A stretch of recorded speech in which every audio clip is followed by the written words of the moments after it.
What is going on YouTube? It's Gabe here, and today I wanted to announce that my parents are away for the next 2 weeks, so I have the whole house to myself until like the end of May.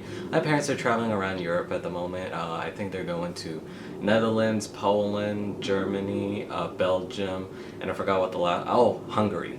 So a lot of exciting things. I will definitely show you the souvenirs once I get them, but in the meantime I wanted to talk about something that recently came up last week, which is the mother of all things that we want to avoid, jury duty. Now basically, I'm not sure how this works in the rest of the world, but in the United States, every once in a while it is part of our civic duty to serve on the jury if we ever get picked, because most of the time it's like waiting and waiting and waiting.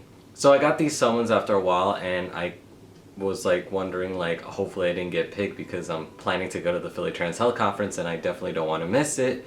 So I got it, and I was just like floored at the fact that it had my birth name on it, even though I already changed social security and all that, so I don't know why that was still on there. But I managed to change it. I brought my court order and they changed it without a hitch before they started calling names. I didn't want to hear that and have to come up and everybody staring at me. I couldn't postpone it because like I missed last jury summons by accident because my parents accidentally threw it out. Oh boy, so if I'd have missed this, I probably would have been fined up to 1,500, I believe is the fine in New York City. Like, they take this shit seriously here. But in any case, it was mostly waiting on top of more waiting until I finally had to like basically find something to do. And that's basically how I spent most of my jury duty, really. Because I managed to get out of it because, like, apparently the one I was assigned to like the Supreme Court of my borough in New York City. We have like 5 boroughs. There's Queens, there's Manhattan, there's Staten Island, there's Brooklyn, and there's the Bronx. I live in Queens. So I got picked for the Supreme Court, so these were like major cases, and as to being major cases, they were gonna be like 3 to 4 weeks long, and once the judge told us that, everybody was like gasping, like the room fell silent. I can't give you too much details on the case itself due to the nature of it, but all I can tell you is the topic was sexual assault. Now, I may not have said this in front of the camera or anybody on YouTube, but if you read one of my articles, I have a very terrible, unforgettable history about sexual assault. So this hit really close to home, even though I didn't want to take it after hearing 3 to 4 weeks because it was like, ain't nobody got time for that. I heard about this and I was just like, yeah, no, I cannot. Like, I still am very traumatic about the event that happened when I was younger involving sexual assault, rape, that any of that kind of thing. So I was like literally shaking in my seat, like thinking about having to go here for the next month, traumatizing, torturing myself about the gruesome details that I'll probably hear because this was sexual assault of a minor and I was a minor when this happened. So I was already looking at the defendant like, I'm gonna find everything I can to make this person guilty. So obviously I wasn't gonna be a good pick. That's how traumatizing it was for me. So they called like a group of like people like a group of 16.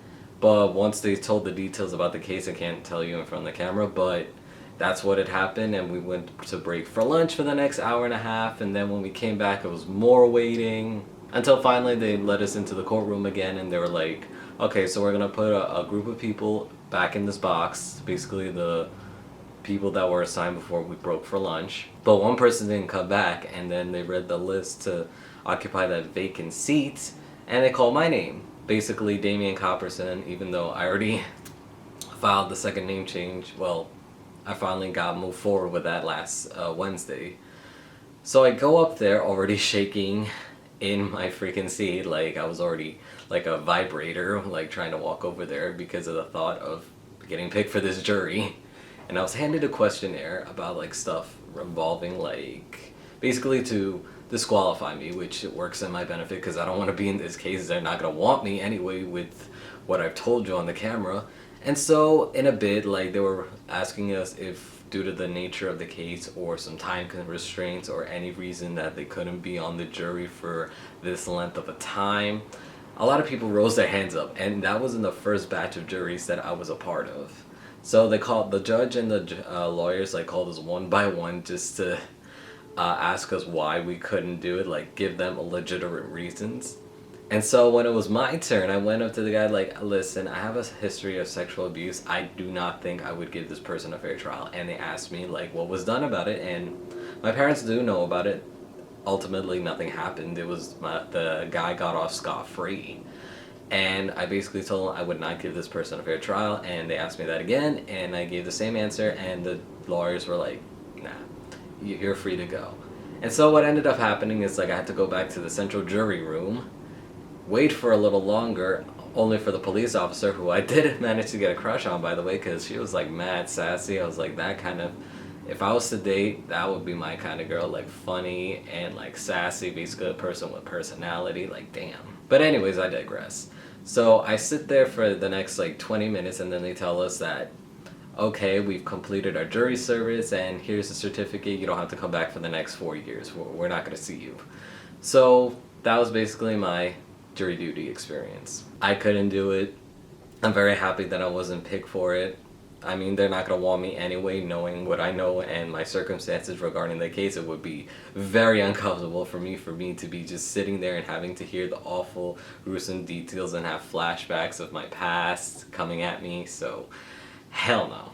I will see you guys next Wednesday. Please subscribe. I finally hit 400 subscribers, and oh my god, I didn't think I'd get here. So everybody, thanks so much for watching. And also, please check out my new article. It's basically about navigating gender roles and male privilege. I haven't written anything in a while. I was having a bit of writer's block, but finally got over it. I hope you guys have an awesome rest of the week. It's looking nice outside. It's getting sunny. Yeah, so see ya.